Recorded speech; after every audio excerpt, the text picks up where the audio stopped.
अभाव में प्रतिभाव का जन्म होता,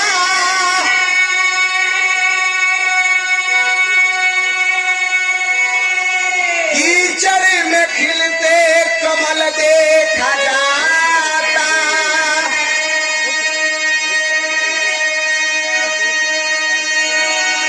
कोई जन्म से ऊंचा होता नहीं है,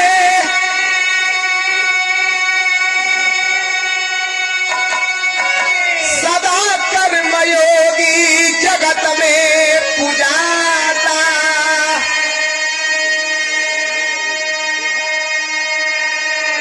संघर्ष करके जो छूटा बुलंदी,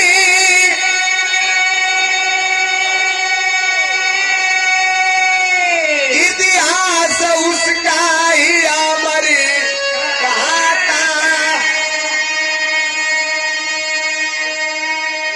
इतिहास उसका ही होता अमर है।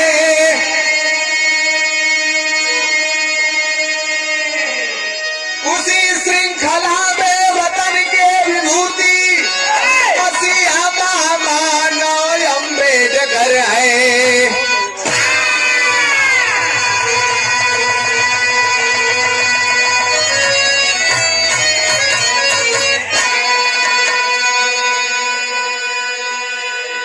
कोई जन्म से ऊंचा नहीं होता है। मां के गर्भ में बच्चा पलता है तो एक जीव होता है, बाहर आने के बाद इस समाज का जो बुराई हो वो लपेटा में आ जाला। तू फलाना बिरादरी का हुआ, तू हिंदू हुआ, तू मुसलमान हुआ। ए भैया, बाबा साहेब 14 अप्रैल सन 1891 14। अब एक चीज महत्वपूर्ण बात नोट करिए, बाबा साहेब हमेशा बोले शिक्षा वह शेरनी का दूध है जो जितना पिएगा उतना दहाड़ेगा, और उन्होंने साबित भी करके दिखाया। 14 अप्रैल 14वां पुत्र और 14 अक्षर का नाम बाबा साहेब का। कहे के बाद कैसे?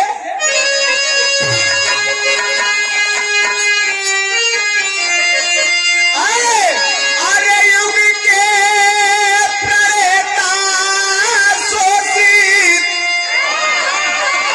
दलितन के नेता,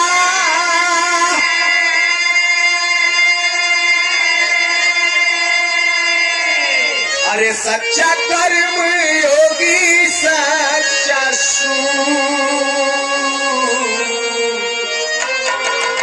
अरे बाबा साहेब निर्माता बने संविधान के,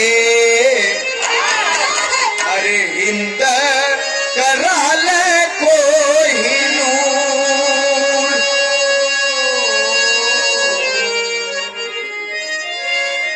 ए भैया, इतना आजादी है कि आप लोगों ने हर माता बहन लोग, हर हमरे चाचा जी लोग, दादाजी लोग, हम उम्र नौजवान साथी लोग बैठ के इतिहास सुनत है। इतनी आजादी ना रहा।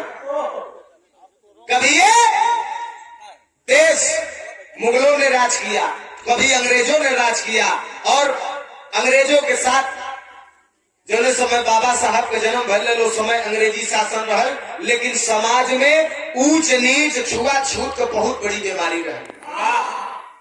कहना कैसे?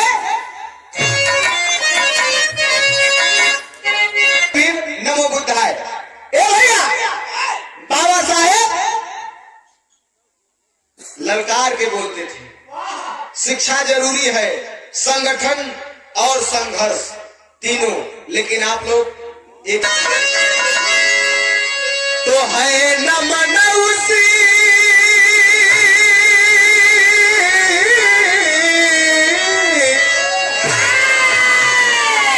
अरे है न मनौसी धरा को हमेशा,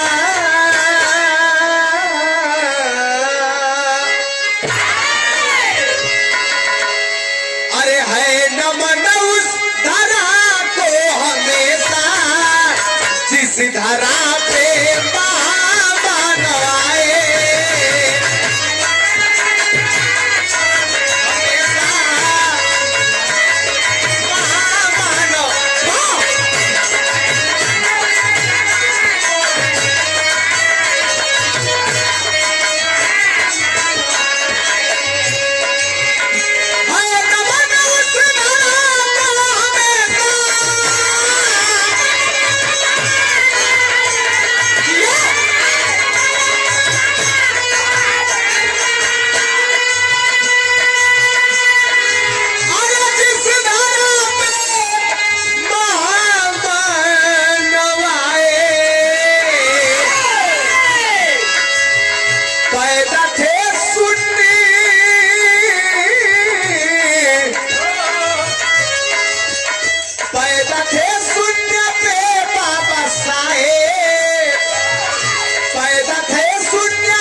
शून्य पर थे क्योंकि उस समय बड़ी बीमारी चल रहा छुआछूत के छोटी जाति के कमर में झाड़ू खचिया बांधल जा गर्दन में हड़िया बांधल रहे गांव के दक्षिण ओरी मड़ई लगल है ये हर नया मन दलित हमन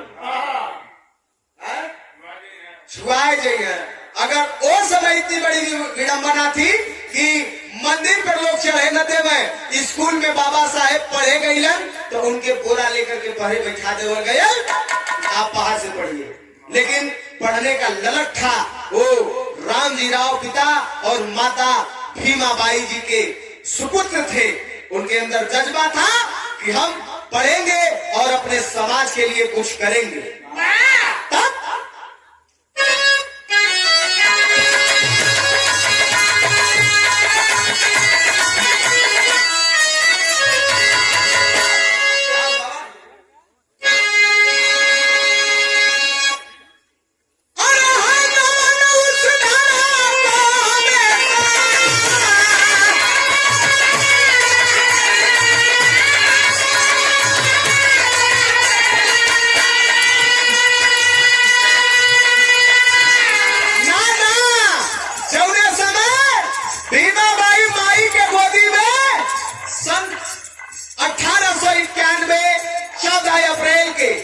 बाबा साहब का जब जन्म भया उस समय गोदी में लेके खुशी मनावत हुआ 14 तारीख 14वां पुत्र रहलन बाबा साहेब खुशी मनावत हुआ गोदी में लेके कैसे चूमते दुख में माता पिता थे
समय सोहर भी गवायल कैसे सोहर का भाव लेला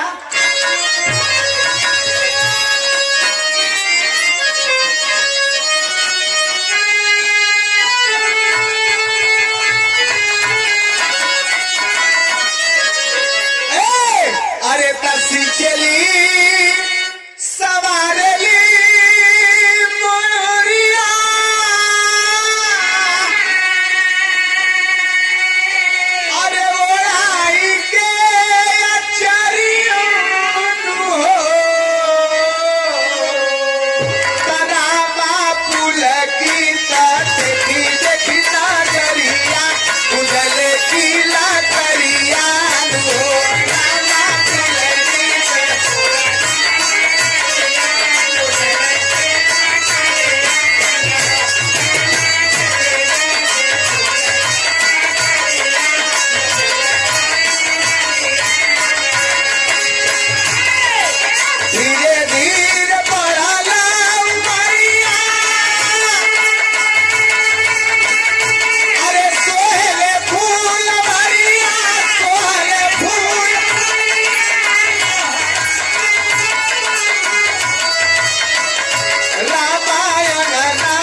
लेकिन मन में और दिल में एक लालसा रहे कि कुछ करना हो, शिक्षा लेना हो, पढ़े लगलन तब अरे सहरोज सामाजिक बुराइयां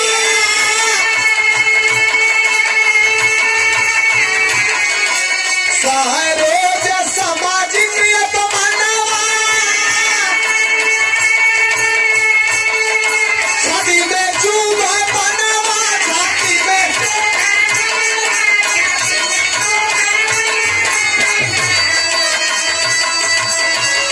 रामा बड़पन के अगवाला चरिया उजले पीला चरिया रामा बड़पन के अगवा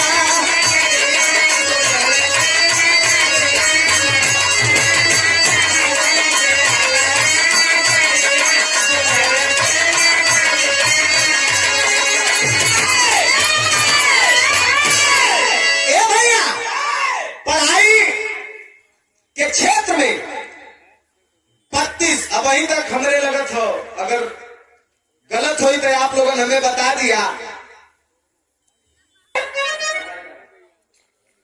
ये भैया शिक्षा के लेवे लगलन और शिक्षा लेवे लगलन और वही समय धीरे धीरे उम्र बढ़ल और एक चीज और बता दें, अगर हम गलत ना है तब, अगर गलत हो तो आप लोगों ने हमके बता दिया। 32 डिग्रियां बाबा साहब लिए और 9 भाषा का ज्ञान उनके रहे बाबा साहब के। और 1906 में बाबा साहब का शादी रमाबाई अंबेडकर जी के साथ में भयल रहल, जो कि कुछ दिन तक उनका साथ रहल और 1935 में रमाबाई अंबेडकर जी के निधन हो गए।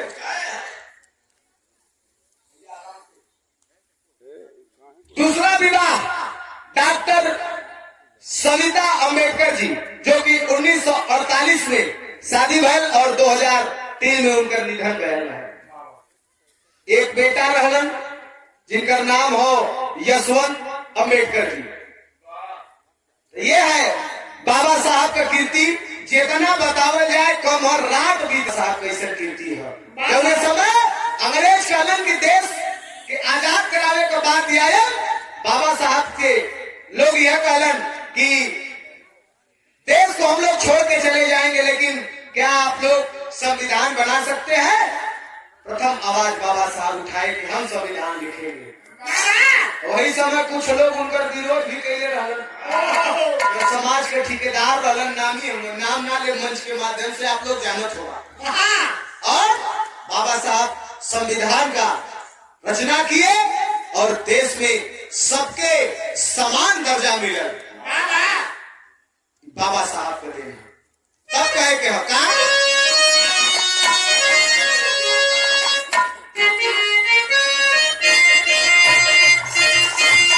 डंडे के चोट पे एक बात कहना चाहूंगा कि हमारा आखिरी है 2 मिनट और ले, और ये सत्य है। अगर ये सत्य हो तो एक बार आप लोगों ताली बजा के खाली सम्मान की। जब तक ये सूरज चांद धारा धाम रहेगा, जब तक ये सूरज चांद धारा धाम रहेगा, बाबा साहब का दुनिया में नाम रहेगा, बाबा साहब का दुनिया।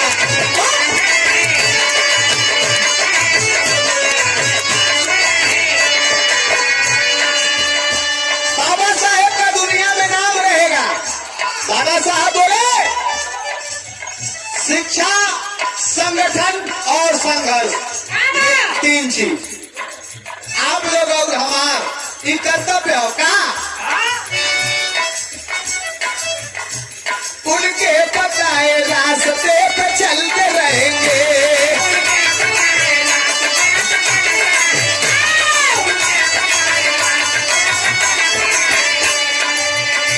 संविधान के साए में सदा पलते रहेंगे।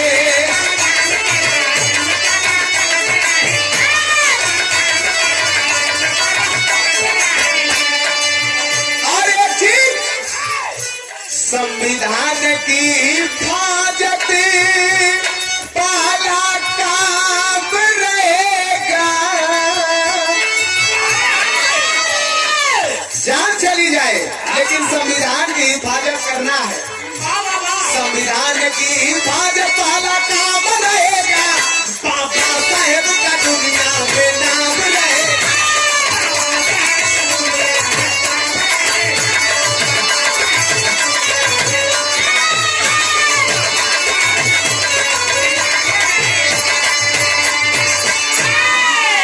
अरे 14 अप्रैल जयंती मनाते रहेंगे,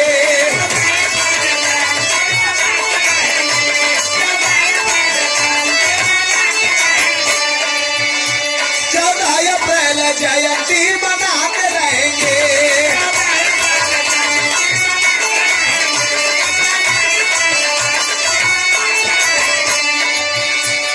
छोड़ 14 अप्रैल जयंती मनाते रहेंगे। ये बाबा साहब का 134वीं जयंती है। 14 अप्रैल जयंती मनाते रहेंगे।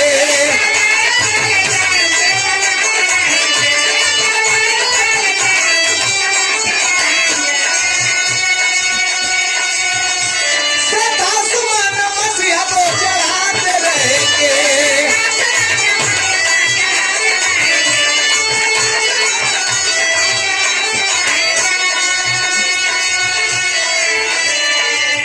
प्रमोद लाल बनारसी सदा